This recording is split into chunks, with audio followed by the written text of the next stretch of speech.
In the name of Allah, the most gracious, the most merciful.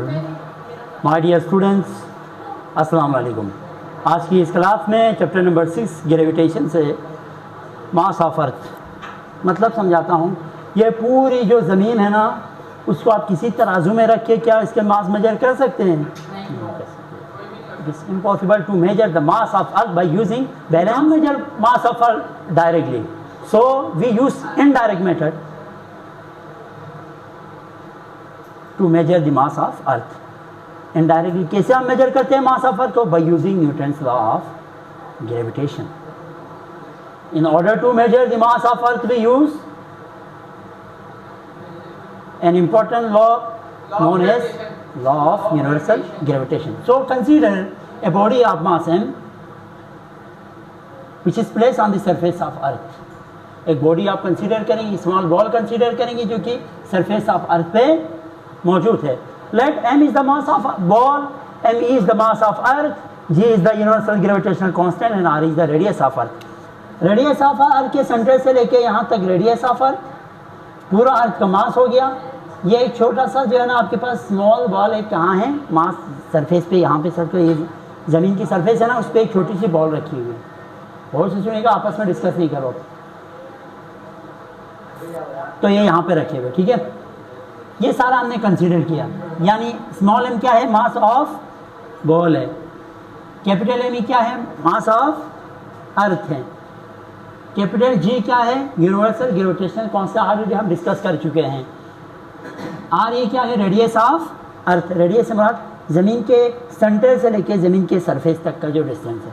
अब according to Newton's law of gravitation, आप जानते हैं Newton's law of gravitation परसों की class में हमने प्रूव किया था। इधर गौर से देखें, F is equals to capital G m1 m2 over r square, ये था ना। अब यहाँ पे m1 की जगह पे बॉल का मास m, m2 की जगह पे मास ऑफ अर्थ और r की जगह पे रेडियस ऑफ अर्थ का स्क्वायर। अब F हमारे पास किसके बराबर है? यहाँ पे चूंकि ज़मीन की बात हो रही है तो ज़मीन की जो फोर्स है वो वेट के बराबर होता है। किसी ऑब्जेक्ट, कोई भी ऑब्जेक्ट ज़मीन पे जो फोर्स लगाती है तो वो वेट के बराबर है उस ऑब्जेक्ट का। तो वेट फर्दर किसके बराबर है? mg के बराबर है, ठीक है। तो फोर्स की जगह पे हम W पुट करेंगे, W की जगह पे हमने mg पुट किया, तो F इज इक्वल टू यहाँ किसके बराबर है? mg के बराबर है। और बाकी सारी चीज़ें मैंने यहाँ पे लिख दिया। यहाँ से स्मॉल एम और इधर से स्मॉल एम कैंसिल होने की वजह से यहाँ पे small G is equal to capital G M E और आर ई स्क्वायर बच गया। यहाँ पे मैंने क्या किया? एम मुझे निकालना है तो रेडियस ऑफ अर्थ जी के साथ मल्टीप्लाई हो गए। इधर देखो, रेडियस ऑफ अर्थ जी के साथ क्या हो गए? मल्टीप्लाई हो गए। मास ऑफ अर्थ को हमने निकालना है तो जी किसके? इसके नीचे आ गया। समझ में आया? आगे पीछे रीअरेंज किया है, ठीक है। मास ऑफ अर्थ निकालने के लिए जी नीचे आ गया, आर ई ऊपर चला गया। देखो, इस जी के साथ आर ई यहाँ मल्टीप्लाई हो गए और ये जी नीचे आ गया। आगे पीछे करो, समझ में आई बात?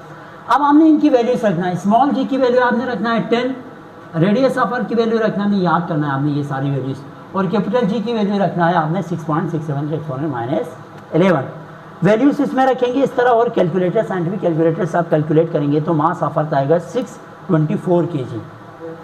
आप लोग देखो ज़रा, सोचो, मैं आपको एक बात सोचने का देता हूँ।